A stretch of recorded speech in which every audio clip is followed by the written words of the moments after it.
Hi, I'm Nick Brake. I'm with Western Kentucky University. And for the next 5 video lectures, we're going to be exploring the topic of adaptive leadership and the work and competencies that are involved with adaptive leadership and creating change. The theoretical framework of this work really comes from the gentleman on the left of the screen from Harvard University by the name of Ron Heifetz. Professor Heifetz is with the Kennedy School of Government and has perfected adaptive work from his roles in the healthcare industry and in government, politics, and in community-oriented leadership. The competencies and many of the concepts that will be presented in these lectures really have come from an application, a practical application of Heifetz's theoretical framework by the Kansas Leadership Center, which is a nonprofit organization that is committed to focusing on stronger, healthier, more prosperous Kansas. One of the areas that they saw inhibiting their ability to create a stronger, more prosperous Kansas was the lack of leadership. And so their elements of adaptive leadership really focus in on community leadership. But this framework is a very effective framework in all industries, particularly organizationally, and you see it used a lot today at the community level, but also at organizational levels in healthcare and education primarily. And so the KLC framework really is the best example of a large-scale implementation of adaptive leadership. And so we're going to start with what is a grounded definition that everyone can agree on in using adaptive leadership as far as what is leadership and what are the principles and components of leadership that really form the basis of this work. And according to Heifetz, this is one of the most significant issues because it anchors our understanding of leadership, and that is oftentimes leadership is really centered in a person or centered in someone that should be doing something. And in many respects, this is a miscalculation and a misunderstanding.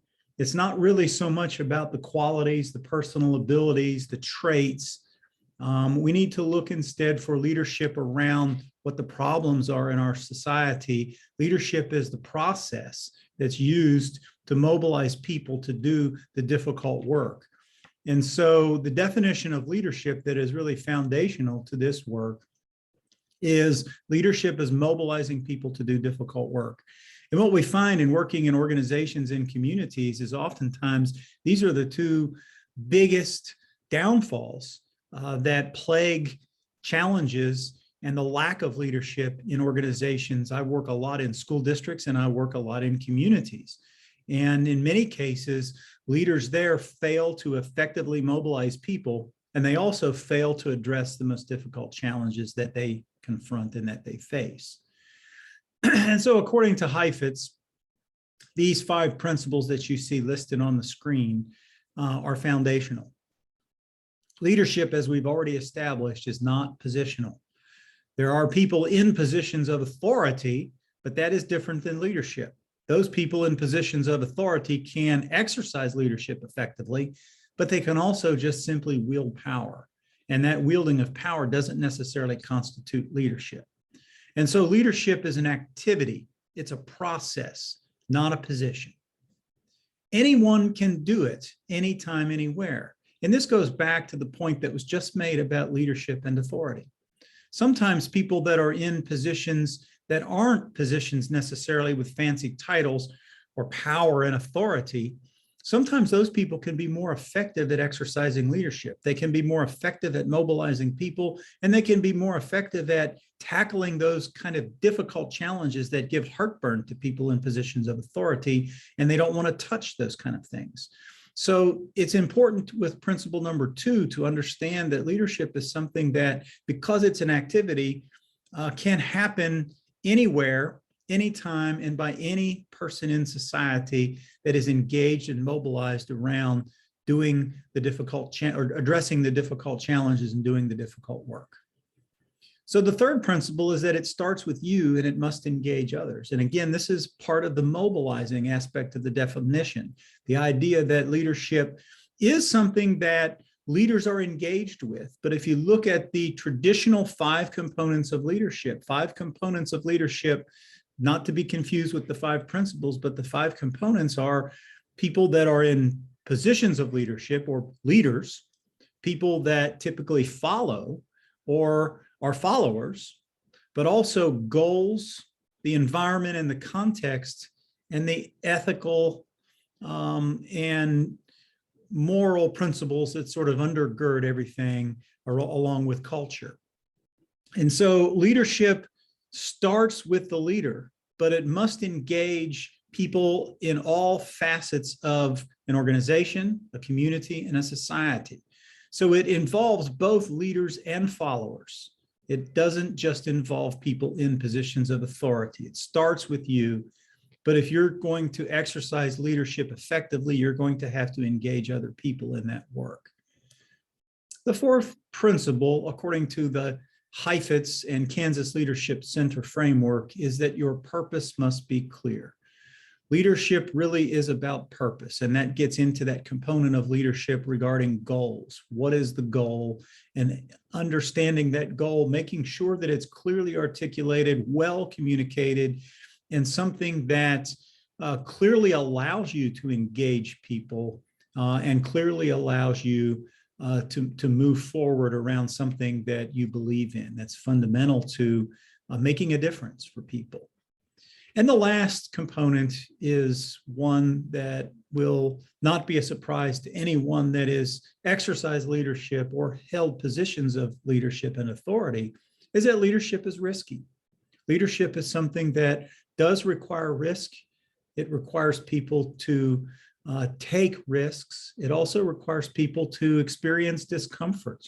And as we'll talk about when we get into the competencies, being able to deal with conflict, being able to not always be risk averse, to take chances, to be able to fail and learn from those failures and continue to work toward that difficult outcome is really what defines much of the work of leadership. And so Heifetz is fond of using the analogy of leadership and the carpenter. The carpenter has ability, has dexterity, has hands, has tools, has blueprints. But ultimately, what defines the craftsman, the carpenter, is the work. It's all those together, not just the carpenter's hands, not just the blueprints, not just the wood and the materials and the tools. It's the work that defines that carpenter's craft in being able to perfect furniture or whatever it is they're building and creating. And that's the same with leadership. It's the work, it's the challenge. It's identifying that gap that you see in the graphic organizer. What concerns you? What are the challenges? What you lie awake thinking that this is a problem that we have to confront versus where that work needs to go? What is your aspiration? What are we working toward? And so these competencies will help us get through that gap. So it's leading from the gap. The work that defines the craft of leadership is the adaptive work between where the challenge is in that gap, from your concern to your aspiration. So I look forward to the journey that we'll take over the next 4 components of these lectures. The next one will focus on diagnosing situations. The one after that will focus on the competency of managing self, followed by energizing and engaging others in the work of leadership.